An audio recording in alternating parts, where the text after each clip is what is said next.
back, y'all, to the Foggy Mirror podcast. I'm your host, Corn Williams, and today I got two special guests with me.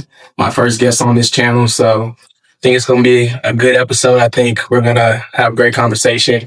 And some of y'all who know me might be familiar with these guests. Others might be brand new, but I want to introduce y'all to my parents before we go to them. They're people of many facets. They're authors, they're teachers, they're leaders, they're ordained pastors. They do a lot of stuff. They hold a lot of plates, and I am very glad and grateful to have them as my parents. But ultimately, y'all see the title. We're going to have a great conversation, and I just want y'all to get to know them a little further. So going forward, y'all can introduce yourselves. All right. Hey, what's up, Foggy Mirror? I'm Orlando Williams, the proud father of Corn Williams. Yeah, that's who I am. And I am Hope Williams, Corn's mom. Excited to be here to be able to talk a little bit about this amazing topic around marriage. And we've been married 33 years this past July. We've been together 34 years. Yeah, it's just a long time. So we're looking forward to hearing the questions that Corn is going to throw our way. At least we hope so. Yeah. All right. So for the first question I got for y'all. So in a generation where we see a lot of people don't necessarily value intentional dating. A lot of people don't value getting married. I'm not saying people don't value getting married. I would say mostly in culture, a lot of people just casually date, or they see marriage as something that was done back in the day. Their grandparents did it, their great grandparents did it, and they're like, well, marriage is not a thing no more because people cheat, people do this, it doesn't really work out. So what to y'all, well, for one, do y'all see a rise in young people wanting to get married and date intentionally? And yeah, I'll just say, like, how is that? What are y'all seeing since y'all started dating? Do y'all think more young people are starting to take more serious? Or do y'all think it's still something that needs work and people are just like, they don't really see the value of marriage? It's a good question. I guess I'll start. I definitely do see that there's a decline in marriage. And I don't believe that is necessarily because people don't want to be in relationships. I believe it's because people have seen relationships done wrong. And what generally happens a lot of times is that people are excited about being in a relationship and they're excited about marriage, but matter of fact, they're excited about the wedding day. Yeah. But they don't do the work that they need to do before getting married, which causes the problems that end up happening in the relationship. So yes, I do see a decline, but at the same time, I think, marriage is also on the rise. And I believe it's one of the things that we are purposeful about is encouraging people to, get married and encouraging people to do the work before you get married. Because if you do the work before you get married, meaning working on yourself, it is definitely a joyful experience when both people come together with a common cause, and a common purpose, and they both have worked on themselves and developed to be a husband or to be a wife. Yeah. I also think that there's a reality of a generation who wants to know how to do marriage right now. I think that you have a group of people who social media really inclined them to think you can just date and date around and make it fun. But I think there's a group of people who are like, no, I actually want the stability of a good marriage. Yeah. I want to see my kids grow up in a healthy home. I want to see stability in my finances with a partner who has got the same kind of goals and visions and dreams. But I think a lot of the generation before us and even our own generation didn't always see that done well. I think the other side of it is we didn't always have people who are transparent about the ups and downs of marriage. Mm-hmm. So I think there's a generation who's hungry for transparency. Like, it's not that we don't want marriage, but we want somebody to tell us the truth about marriage and how to have a successful marriage. It's good. Okay. Find my next question. Hold on, guys. Hold on. I would say my second question would just be, do you think do you think people growing up, how much do you think somebody growing up seeing a healthy marriage and then not seeing a healthy marriage, how much do you think that like affects them on their view of if they're going to choose to get married or not, or if they're just like, well, I just saw my grandparents or my mom and dad date around until they were 50s, 60s, whatever. So like, how much do you think that plays a role in if they saw a healthy marriage growing up, or if they were just somebody who saw their parents casually date with other people? Yeah. It's another really great question. And I think I'll start out by just saying, I'm going to go back to that word transparency, because I think how people define healthy marriages really varies. Yeah. Like, what is a healthy marriage?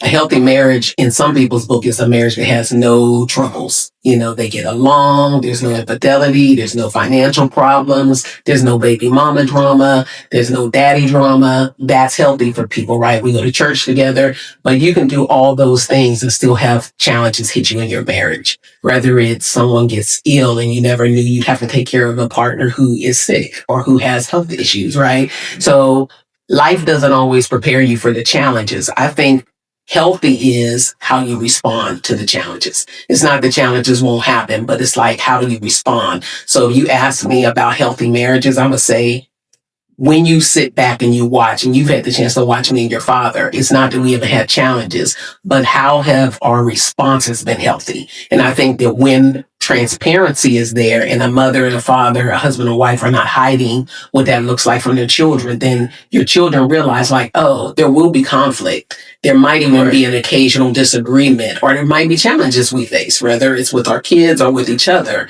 But I actually saw my mom and dad have healthy responses to the problem. And for us, one of those healthy responses is, what does the word of God say? When I'm upset with him, can I talk to God about him and say, teach me how to love him, teach me how to respond to him? That's a healthy response versus the world being like, you should clap back, right? Yeah. Like you should just do the most and show him that he doesn't deserve you because of X, Y, Z. You have to now pivot. And so healthy is the version that you see where the responses are healthy, in my opinion. I would say that I definitely believe that has an impact on a person's response to if they want to be married or if they don't want to be married. Because even if you look at it from a psychological point of view, if you see abuse, and as much as people say that they would never engage in it, statistics say that those are the people who end up in abusive relationships. Yeah. And I think the other side of it is that, it's also a part of the cycle. Mm-hmm. The cycle that someone sees until a person says individually, I don't want to engage in this cycle. I don't want to be a part of this family curse. It will continue until somebody in that family says, hey, I don't want this to happen in my life. Let me make the changes. Let me see a therapist. Let me talk to somebody. Let me get some friends who are not toxic. Because if you're around toxic people, and if your family is toxic, more than likely you're going to be in a toxic relationship because that's all that you know. Yeah. And I think, one of the funny things is, even I look back at our relationship, when we was in college and we was dating, and your mom told me that my family was dysfunctional. And I was like, my family's not dysfunctional. One, I didn't know what the word dysfunctional meant, so I had to go look it up. But the whole thing about it is I had to come back to it. I was like, yeah, you're right. My family is dysfunctional. And so a lot of times we think that just because we are, our parents are together, we're in a two parent home, they've been together for all these years, that's not dysfunctional or that's not toxic. But in reality, I grew up in a dysfunctional home. And the dysfunction of my home, that I grew up in was normal for me. Yeah. Dad being gone for days was normal because he was a truck driver. Dad coming home late every night because he was a truck driver. That was normal for me. And so, not to say it was right, because when I got older, that's when I found out the truth. And I was like, oh, It wasn't because he was a truck driver, because he was just doing other stuff, Yeah. And so yes, I think that really has an impact on if you actually choose a healthy relationship, if you choose to be married, or if you choose not to be married. Yeah. Because this is the one thing people are saying, well, I don't believe in marriage because, you know, it's the marriage divorce rate is over 50%, which is not true. Divorce rate is not over 50%. It's actually in the 40s. Mhm. This is the other thing, is that you hear people saying that they don't want to be they don't want to be married, but you don't hear people saying much that they don't want to be in a relationship. People want to be loved. People want to have a partner, but a lot of people don't want to do the work that it takes to be actually in a marriage. No, that's good. I think even like going back to what Apostle has been teaching us at church. Mm-hmm. For those of y'all that don't know, we've been learning about submission and biblical submission at that. Because submission, when you say that word to a lot of people, they kind of go crazy in their minds and they think it means to, be almost like a slave to the person that you're with. But as we know, biblical submission is a lot more than that. It's about being humble and, actually just being able to really walk the Christian walk out instead of just talking it, but actually living the way Jesus did in your relationships. And I think y'all speaking about transparency and just speaking about just kind of like making those choices, whether it's like coming back later, being a truck driver is like, that's still like a choice, And I think for y'all, my next question would be, what has submission looked like daily in y'all's relationship? And what has, let's just start there. Like, what has submission looked like daily for y'all in y'all's relationship? Yes, I'm going to defer this question to you first. What does submission look like in your daily life? I think that, it is different for different people, but I think if I put it simply, it would be preferring a person more than you prefer yourself, right? I think that submission is being able to say, I really want to do X, Y, Z, but I'm going to consider that I have a partner who is in relationship with me, and I've got to not just think of myself in this. And this is the reason why it's sometimes, truthfully, maybe why people don't want to choose marriage. Because if I'm really going to submit, it's not about being having to do everything he wants or vice versa. There's submission one to another as unto Christ, right? And so, and as a wife, I do honor him as the head of my household. I honor him as a man who I can trust to hear from God and who I can trust to follow what he's hearing. But at the end of the day, submission for me is being intentional about preferring him and his needs. At times, I would want to prefer my own. And that's like my simple way to put it. The day I want to eat out, but he's tired and he really wants to eat at home. So I'm going to submit to the idea of cooking a meal when I'd rather, or going to go pick it up and bring it home. It doesn't mean I have to cook, but it does mean how can I submit to what he needs at a time that I actually want my needs met. And so I think in marriage, we fight that need to be independent and want your needs met. And submission is like, how do I prefer you even when I really want something for myself? So yeah. Yeah, I would say, when we talk about submission, of course, is I would say that more men use the scripture in Ephesians more than women. Wives are supposed to submit to their husbands, but you also have the other side when you read all of the scriptures. Husbands, love your wives, as Christ loves the church. And so, because anybody who loves himself, you're not going to be abusive to yourself. And so, I think when it comes down to submission in our relationship, it goes back to just learning to defer, my needs for her needs. Yeah. So it's one of those things where I may just want to come home and just chill and not do nothing. I don't want to do nothing. But at the same time, if I know that she's had a hard day and I know that she's the one who she prepared meals on Sunday, she prepared meals on Monday, then, it's on, what, babe, I got it, I got dinner today, or don't worry about vacuuming. I got it, And so it's about, because the thing about it is, in a relationship where you are actually submissive to one another, sometimes it can be the whole thing. It can be like, it can become fun. It can be a competitive nature, like, hey, you know what? Who gonna outserve who? Yeah. So, and so a lot of times, even with us, even though we don't even say that, it's like, okay, all right, you fix my plate and stuff. All right, I got you. I appreciate that. And then when she gets up, like, no, I got it. And so I'll make sure I take her plate and, and put the dishes and stuff away. So, so that can be a fun thing if you're doing it with the right heart. If you're doing it out of the wrong heart, then it's not going to be fun. Yeah. I definitely agree, because I think even submission, like obviously we're talking about marriage, but I think that even goes just to like your friendships and just like your leaders at work and stuff, like just I think it's like, so, obviously it starts like at the base level of like, if you can't even submit to your friend or a boss that maybe you don't agree with, maybe you don't like, but you can't submit to them and just still like acknowledge and be under their authority even when you don't agree, then I think, like you said, you're going to probably struggle a lot in marriage. So yeah, I feel like. But I think even when you say that, let's be transparent, 100%. I mean, there are some days I'm like, I don't want to. Yeah. I don't want to. True. I don't.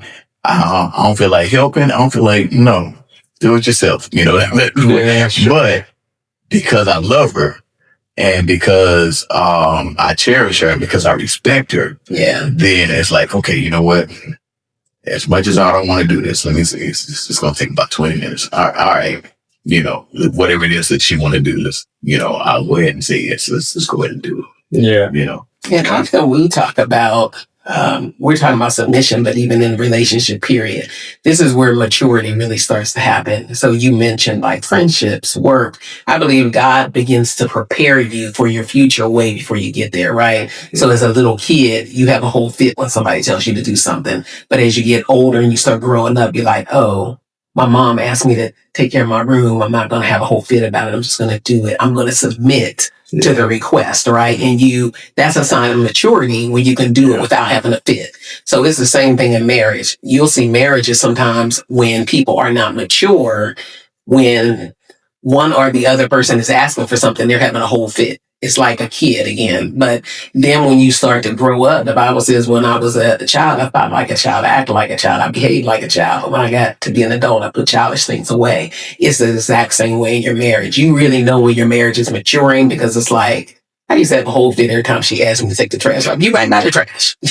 Why I got to come and get the trash out when you right there? But at the end of the day, you begin to learn like, it's me preferring you. It's me doing something that helps you have a little bit of a lighter load. And it's not, you're not asking me to do anything that's bringing me harm. Mm-hmm. So I feel like every little lesson is almost like God's way of getting you to see, are you really ready? Or are you still having little fits? Yeah. Yeah.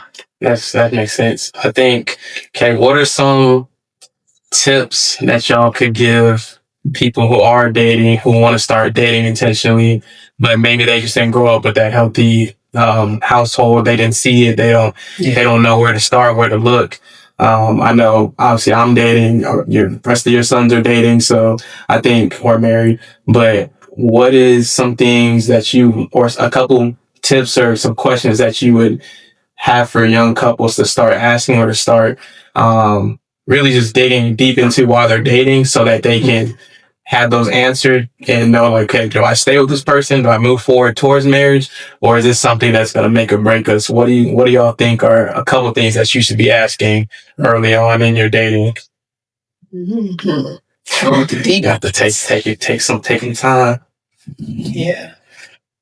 I believe one of the first things that every couple should do if they're dating is find a older couple. It doesn't mean they got to be like your parents, so but find another couple that is older than you, and even if it's like 5 or 10 years, but someone who you see that they have a good relationship.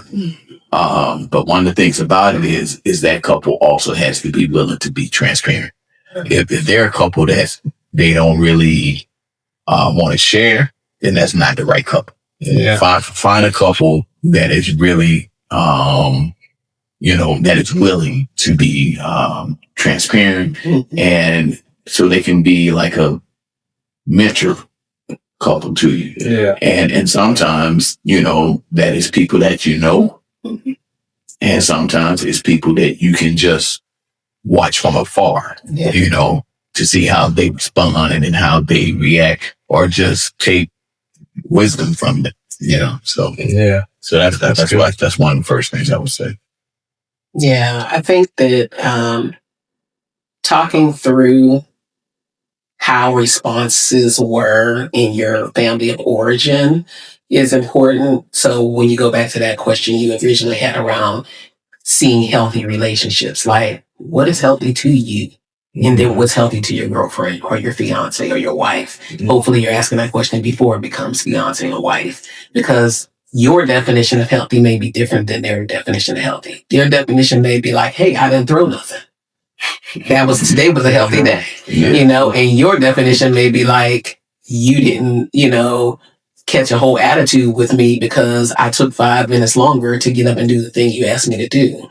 Right. And so you have to recognize that people are becoming who they're going to be in the future still. And I think asking the questions tells you, if you were looking at them on a measuring stick, where they are on that measuring stick, not to judge them, but to know where they are. Like, okay, you know what? When it comes to talking about the money, we're there. Like we're like neck and neck together. When it comes to talking about roles or gender roles, and I'll use an example. At one point when we were in our 20s, your father used a statement and he was like, yeah, I think we need to define our roles. And I was like, define our roles? Like, this ain't no answer. This, like, we're not back in the day. Like, and I took it wrong, what he was trying to say. What he was trying to say is, if you know what your lane is and I know what my lane is, we can do that well. But if you're trying to do everything and then I'm trying to do everything, we haven't really defined who does what. And you should do that based on each other's strengths, not based on gender per se. But that's what I heard. I heard, oh, you're trying to put me in a box of what a wife should be doing. Yeah. And that's not what he was trying to say. He was like, let's define who handles the money better, who's going to handle bills. Let's define who's maybe going to do this with the kids and who won't, and why, because your time looks different than mine. And so I think that you have to have those conversations honestly. When something arises in your dating years, don't ignore it like, oh, we'll just get over it. Find out why that is that person's perspective and maybe where that comes from. And then both of you ask, is this healthy? Is this not? Or is it just what we perceive as is unhealthy? Because it might not be unhealthy. It just may be unhealthy to you. Yeah. Yeah. And I think another tip would be to talk about expectations. Definitely. Because one of the things is everybody goes into a relationship with unspoken expectations. I don't say nothing to you, but it's my expectation.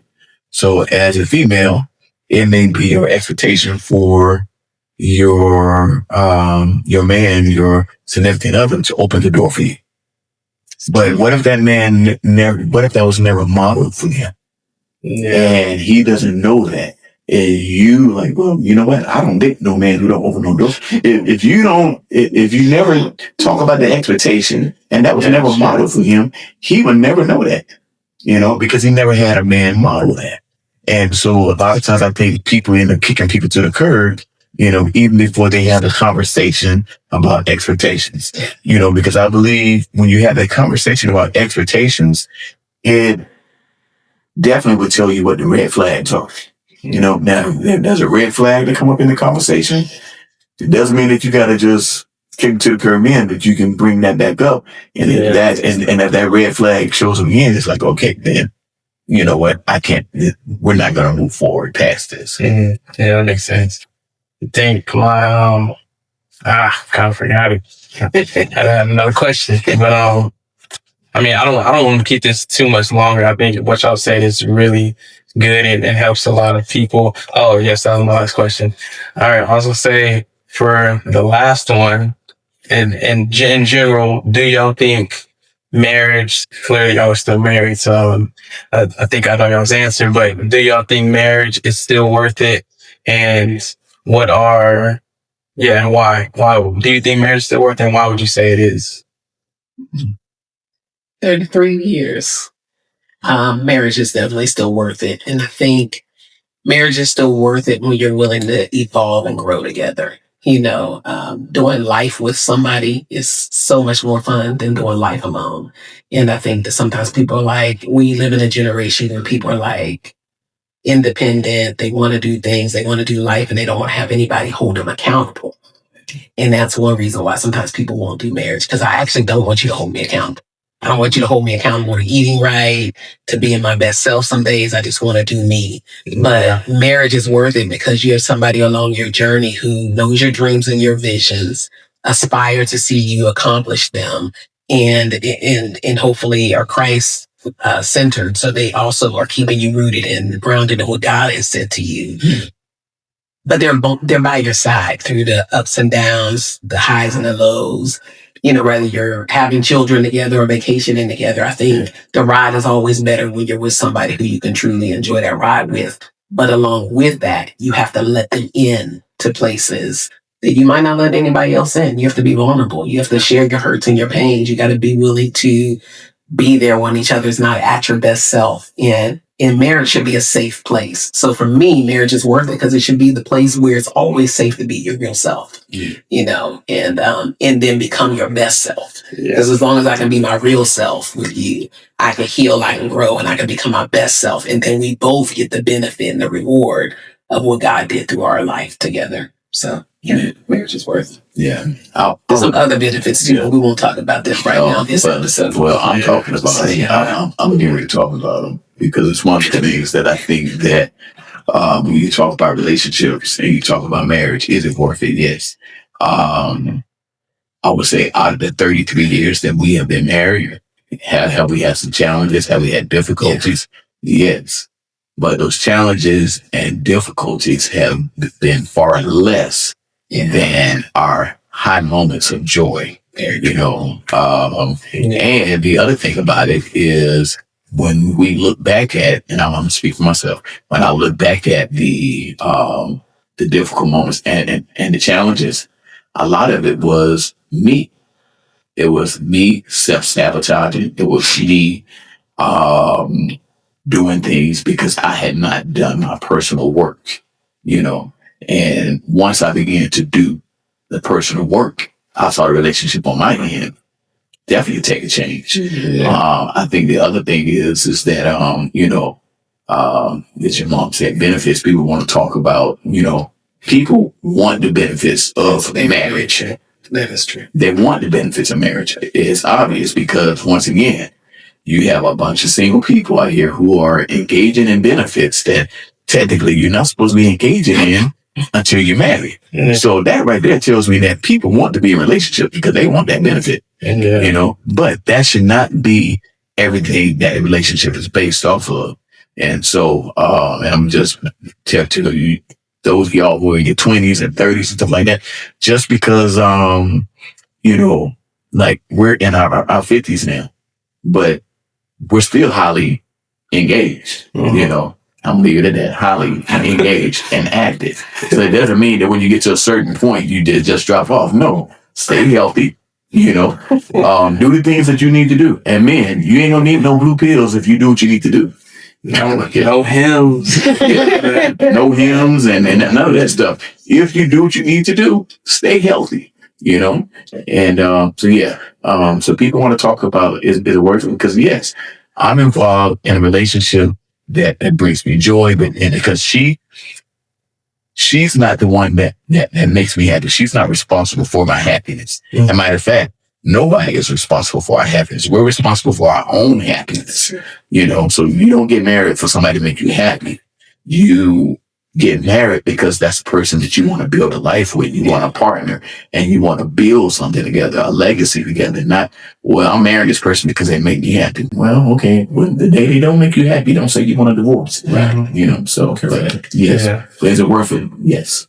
Okay, that's good. Well, that pretty much concludes this. I appreciate y'all for just tuning in with me, having a conversation about marriage. Before we go, I do want to show y'all their book. All right, y'all. It's The Journey to the Perfect Love. This is your first book, right? Mm-hmm. Yeah, their first book. Published it a while ago, but y'all can get on Amazon. Where else can they get? Just Amazon right now? It's definitely on Amazon. Yeah. It could be on Barnes and Noble, but what's the Amazon, Barnes and Noble, Walmart. Okay. Yeah. So all of those places, Amazon, Barnes and Nobles, y'all just search it up. You can zoom in on this if you want. And then if y'all want to go get it, check it out, order it. I really think it's will bless everybody's life. I told y'all about their journey, their story, what they've been through, how they got to where they are now. So I think it would be really effective. But other than that, I'll catch y'all on the next one. Appreciate y'all tuning in, and I'll catch y'all later. Okay.